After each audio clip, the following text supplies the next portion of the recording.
से जुड़ा हूँ सलर के पीएससी सेंटर से, जो पीएससी सेंटर कई दहाइयों से यहाँ से चल रहा है। हमारे साथ आज एक मुलाकात, खुसूसी मुलाकात हुई है एडवोकेट शौकत साहब से, जो पीडीपी से बिलोंग करते हैं, पीडीपी के यूथ लीडर भी है। इनसे जानना चाहेंगे, इन्होंने हमें कॉल पे बुलाया, कुछ यहाँ पीएससी सलर के बारे में कुछ बात करनी है कि बेसिक फैसिलिटीज़ के बारे में। एडवोकेट शौकत साहब, आपका खैर मकदम है। जी आपका शुक्रिया। हम आज यहाँ पीएससी सलर में आए हैं और हमने वहाँ पे जो बुनियादी सहूलियतें, बेसिक फैसिलिटीज़ जब हमने देखे हैं तो दिल खून के आंसू रोता है। यहाँ पे जो बेसिक फैसिलिटीज़ होनी चाहिए वो अवेलेबल नहीं है। आप यहाँ पे देख लीजिए, यहाँ पे यूएसजी भी अवेलेबल नहीं है। ये वो एरिया है, पहाड़ी एरिया है, रूरल एरिया है। यहाँ पे अगर कोई भी पेड़ से गिरेगा या किसी को कहीं पे भी उसको ज़ख्म आएगा तो उसको यूएसजी ज़रूरी होती है, लेकिन यहाँ पे वो यूएसजी अवेलेबल नहीं है। न यहाँ पे सीबीसी अवेलेबल है, न यहाँ थायराइड टेस्ट्स अवेलेबल है। यहाँ पे लोगों को बहुत सारे मुश्किलात का सामना है। ये जो हॉस्पिटल है, ये सबसे पहले इस एरिया में इसी हॉस्पिटल को बनाया गया था, लेकिन बदकिस्मती की वजह से जो हमारे एमएलए साहिबान यहाँ पे आज तक काम करते रहे, जो यहाँ से जीत के गए हैं, उन्होंने इसकी तरफ कोई तवज्जो नहीं दी है। आज भी लोग यहाँ पे सफ़र कर रहे हैं। यूएसजी तक इस हॉस्पिटल में मौजूद नहीं है। यहाँ पे मैंने ये भी सुना है कि गिने चुने एमबीबीएस डॉक्टर्स है यहाँ पे अवेलेबल, बाकी सारे बीयूएमएस डॉक्टर्स यहाँ पे लोगों का इलाज कर रहे हैं। यहाँ पे डॉक्टर्स की कमी है, यहाँ पे इक्विपमेंट्स की कमी है, जिससे यहाँ के लोगों को बहुत सारी परेशानियाँ उठानी पड़ती है। ये इतना बड़ा एरिया है, सिर्फ एक पीएससी सेंटर यहाँ पे अवेलेबल है इस दक्षिणपुरा इलाके में, लेकिन यहाँ भी बुनियादी सहूलियतें जो होनी चाहिए, जो टेस्ट्स के लिए इक्विपमेंट्स होने चाहिए, वो यहाँ पे अवेलेबल नहीं है। मैं रिक्वेस्ट करता हूँ गवर्नमेंट से, यहाँ के एमएलए जनाब अल्ताफ कुल्लू से, एलजी साहब से, डिस्ट्रिक्ट एडमिनिस्ट्रेशन से, सीओ साहब से, कि यहाँ पे जो बेसिक जो फैसिलिटीज़ है, यहाँ पे मैंने सुना है यहाँ पे यूएसजी एक मशीन थी जिससे यूएसजी की जाती थी, वो भी उधार ली गई थी पहलगाम हॉस्पिटल से, तो यहाँ पे टेस्ट किए जाते थे। लेकिन बदकिस्मती की वजह से जब यात्रा स्टार्ट होगी तो उस यूएसजी मशीन को यहाँ से उठाकर फिर वापस लिया गया है।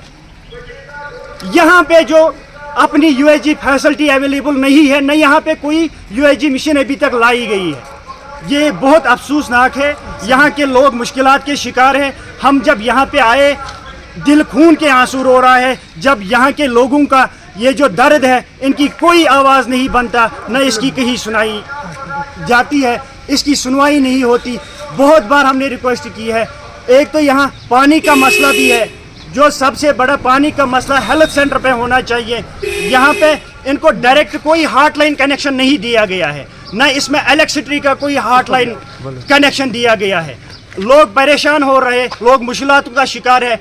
ये वो वाहिद इदारा होता है हॉस्पिटल, जिससे लोगों को उम्मीद होती है जब वो बीमार होते हैं तो उनको इलाज के लिए वो यहाँ पे आते हैं। लेकिन जब यहाँ पे वो बेसिक फैसिलिटीज़ अवेलेबल नहीं है तो लोग करेंगे क्या? आप देख सकते हैं, ये जो लोग यहाँ पे आए, इनको भी टेस्ट करने थे, लेकिन यहाँ पे वो जो मशीनें जो टेस्ट करती है वो अवेलेबल नहीं है। ये लोग सफ़र कर रहे हैं। जो शौकत साहब ने बात की एडवोकेट, पिछली बार जब इलेक्टेड हुकूमत के बाद यहाँ पे एमएलए पहलगाम ने दौरा किया, उस वक्त उसको डॉक्टर अयूब साहब ने ये इन्फॉर्म किया था कि जो यहाँ पे मैसेज, जहाँ पे मशीनरी है यूएसजी, दिस बिलोंग्स फ्रॉम यात्रा।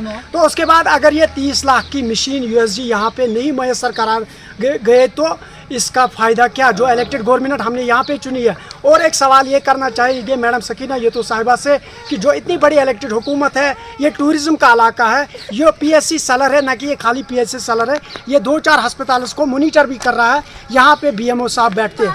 बदकिस्मती ये है कि यहाँ से 50 से 60 हज़ार लोग भी हैं, अभी तक कोई सब डिस्ट्रिक्ट अस्पताल भी देखने को नहीं आ। जो भी हजरात यहाँ पे चेक करने आते हैं वो डॉक्टर्स को खाली एग्रेशन दिखाते हैं, मशीनरी अवेलेबल नहीं है। हम डॉक्टर साहबान की हमदर्दी नहीं जताते हैं, लेकिन बीइंग ए ह्यूमन हम कहते हैं जब उनके पास इक्विपमेंट्स होंगे, जब इंफ्रास्ट्रक्चर ठीक होगा तभी काम होगा। लेकिन हमेशा इस इलाके को इग्नोर किया गया। हमने यहाँ से चीफ मिनिस्टर भी दिया, हमने यहाँ से मिनिस्टर्स भी दिए, हमने यहाँ से MLAs भी दिए, हमने जम्मू कश्मीर में रिकॉर्ड ब्रेक इलेक्टेड में पूल भी किया है, और लेकिन हमें ही इग्नोर किया जाता है। इससे हम डायरेक्ट मैडम सकीना जो साहिबा से गुजारिश करते हैं वो इसका जायज़ा ले, और यहाँ पे लोग सफ़र कर रहे हैं। बाकी सब मैं रिक्वेस्ट करता हूँ, खासकर जो आज गवर्नमेंट है, NC सरकार है, MLA भी उनका ही है, DDC मेंबर भी उनका ही है, जो इस दुश्मनीपुरा इलाके का है, वो अपने फंड्स में से इस हॉस्पिटल को CBC या जो उसकी USG के लिए महज 30 लाख रुपए जो 30 लाख रुपए इस पे खर्च होने थे, जिससे इस पूरे इलाके को फ़ायदा पहुंच सकता है, वो इस पे तवज्जो नहीं दे रहे। मैं उनसे रिक्वेस्ट करता हूं कि इस पे तवज्जो दिया जाए। अगर आपको फंड्स आते हैं तो इन चीज़ों पे खर्च कीजिए, जिससे आम गरीब को फ़ायदा हो सके, जिससे आम पब्लिक को फ़ायदा हो सके। हम ये बड़े दावा इस सरकार से नहीं करते कि 370-35 से वापस लाओ, स्टेट वापस लाओ, वो बड़े मुद्दे हैं, वो किसी और के पास है। लेकिन ये मिनिस्ट्री तो आपके पास है, ये हेल्थ का ये सकीना जी यतू के पास है, उसको ये देखना चाहिए। लोगों को बेसिक फैसिलिटीज़ देनी चाहिए। यहाँ के लोग सफ़र कर रहे हैं। मैं रिक्वेस्ट करता हूँ फिर से गवर्नमेंट से कि इसकी तरफ पूरी तवज्जो दी जाए और लोगों को जो बेसिक फैसिलिटीज़ है उनको प्रोवाइड किया जाए।